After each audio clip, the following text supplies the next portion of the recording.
على رسوله سيد المرسلين محمد وآله وصحبه اجمعین۔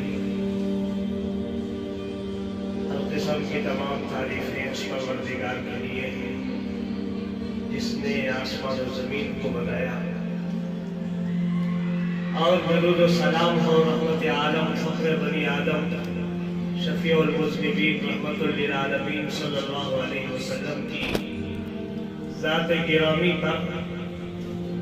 آپ ہی کی بنا پر ہمیں قرآن ملا، ایمان ملا، اعمال ملے، شریعت ملی، دین ملا، بہت ساری چیزیں اللہ نے ہمیں عطا فرمائی۔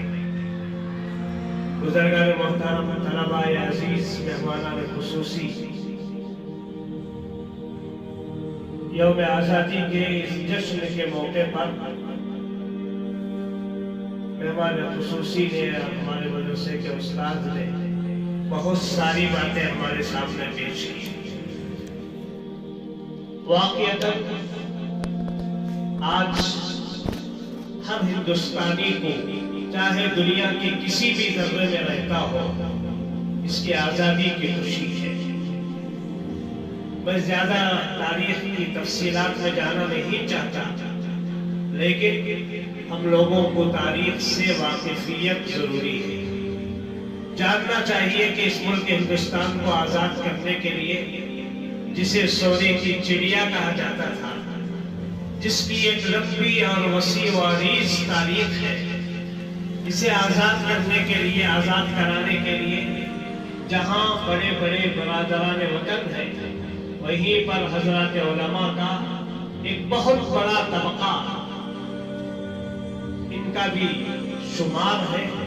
انہوں نے بھی خون کا نذرانہ دے کر اس ملک ہندوستان کو آزاد کیا ہے۔ تن کے کالے اور من کے کالے انگریزوں کے چنگل سے، جس کا 75واں یوم آزادی کا جشن آج ہم منا رہے ہیں۔ طلباء عزیز، حاضرین کرام، ہمیں تاریخ سے واقفیت بہت ضروری ہے۔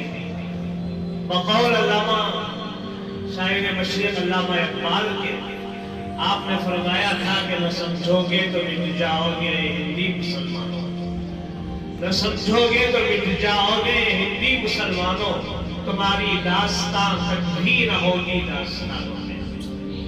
آج ہم سے پوچھا جاتا ہے، کیا واقعتاً تم نے بھی ہندوستان کو آزاد کرایا ہے؟ کیا تمہارے آباء اور اجداد کی بھی قربانیاں ہیں؟ ارے ہم تو کہتے ہیں، ہندوستان کی مٹی کو نچوڑ کر دیکھو، اس میں سے جو خون بہے گا وہ بھی ہمارے آباء اور اجداد کا خون بہے گا۔ جتنا ہندوستان کی دھرتی سے بھارت کے واسیوں کو محبت ہے، باشندگان وطن کو محبت ہے، مسلمانان ہند کو بھی اتنی ہی محبت ہے۔ ہم مسلمان برادران وطن کے ساتھ ساتھ مل کر اس ہندوستان کو اپنے آزاد کرایا ہے۔ ہم ہندوستان میں کرایہ دار نہیں ہیں، بلکہ حصے دار کی حیثیت رکھتے ہیں۔ جو لوگ یہ سمجھتے ہیں کہ مسلمان ہندوستان میں کرایہ دار کی حیثیت سے، ہرگز نہیں۔ جتنا تمہارا حصہ ہے اتنا ہمارا بھی حصہ ہے، برابر کے ہم حصے دار ہیں۔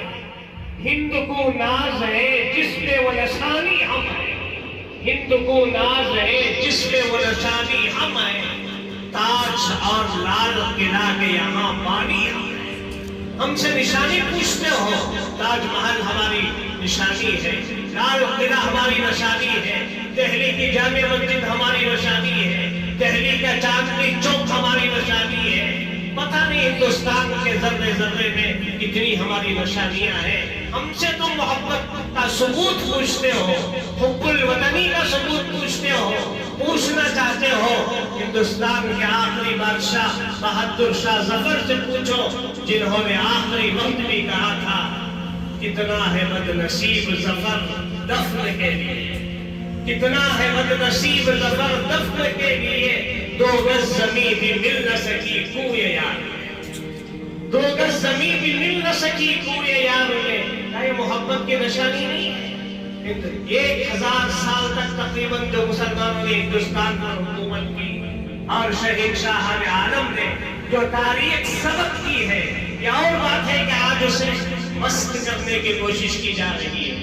شیر مشہور حضرت سلطان ٹیپو شہید رحمت اللہ علیہ، جنہوں نے سب سے پہلے، بلکہ ان سے پہلے بھی حضرات علماء نے، جیسا کہ مولانا نے اشارہ فرمایا، اس آزادی کا سور پھونکا تھا، لوگوں کے دلوں میں آزادی کا خیال پیدا کیا تھا۔ یہی حضرات علماء تھے۔ دارالعلوم دیوبند کا قیام ہو اور ہمارے اکابر کی سرفروشانہ تمنائیں، یہ سب اس ملک کو، ہندوستان کو آزاد کرانے کے لیے، جن کے لیے انہوں نے ذرہ برابر آگے پیچھے نہیں سوچا۔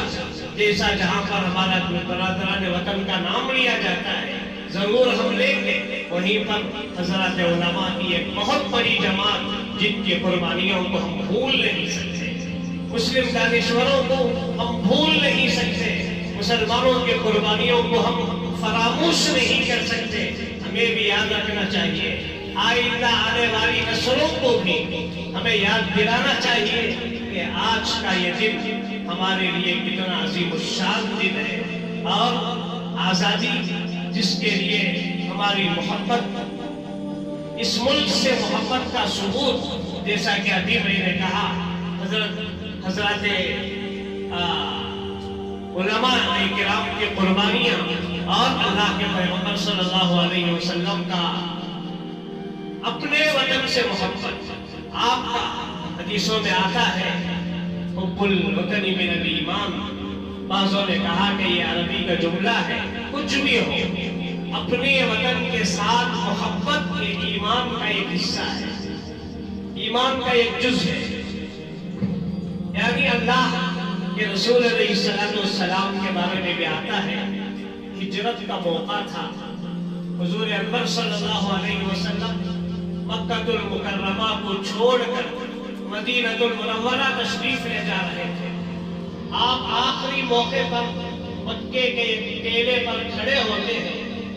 وہ مکے کا چھوڑنا اتنا آسان نہیں تھا، جہاں پر آپ پیدا ہوئے، پلے بڑے، بچپن گزرا، جوانی گزری، نبوت جہاں عطا کی گئی، جو مرکز اسلام ہے، محبت وہی ہے، دین و اسلام کے پھیلنے کا مرکز اور منبع ہے، اسے چھوڑ کر جانا یہ اتنا آسان نہیں تھا۔ اللہ کے پیغمبر صلی اللہ علیہ وسلم کھڑے ہوتے ہیں، کعبۃ اللہ کو بڑی درد بھری نگاہوں سے دیکھتے ہیں اور پھر فرماتے ہیں، ما اطیبک من بلد واحبک الی ولولا ان قومی اخرجونی ما سکنت غیرک۔ حدیث میں فرمایا گیا، آپ مکے کو محبت کی نظروں سے دیکھ کر کہتے ہیں کہ اے مکہ شہر، تو تمام روئے زمین کے شہروں میں پاکیزہ شہر ہے، اے کعبۃ اللہ، تو تمام اللہ کے گھروں میں تو سب سے مقدس گھر ہے، میری قوم مجھے یہاں سے نہ نکالتی، ایک لمحے کے لیے بھی میں یہاں چھوڑ کر باہر نہیں جاتا۔ معلوم ہوا انسان کو اپنے وطن سے کتنی محبت ہوتی ہے۔ اللہ کے پیغمبر جب صلی اللہ علیہ وسلم سفر سے واپس تشریف لاتے، مدینہ المنورہ، جس کا نام پہلے یثرب تھا، پرانا نام یثرب تھا، کھجوروں کے جھاڑیوں کی جگہ، اللہ کے پیغمبر اپنی سواری کو تیز دوڑاتے تھے کہ میرا شہر مدینہ آ رہا ہے۔ یہ ہمارے آپ کی آپ صلی اللہ علیہ وسلم کی تعلیمات ہیں، ہمارے لیے، مسلمانوں کے لیے، تمام دنیا کے مسلمانوں کے لیے۔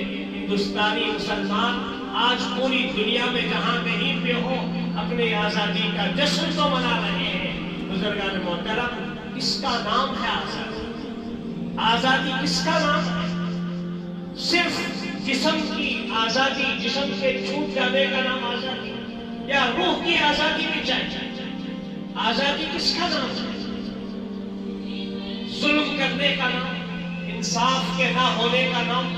75 سال ہو رہے ہیں آزاد ہو کر ہندوستان، لیکن کیا ہم مکمل طور پر اب بھی آزادی کی سانسیں لے رہے ہیں؟ ہمارے اکابر نے، بزرگان دین نے جو خواب ہندوستان کی آزادی کے سلسلے میں دیکھا تھا، کیا وہ ہمارے بزرگوں کا یہ حسین آزاد ہندوستان ہے.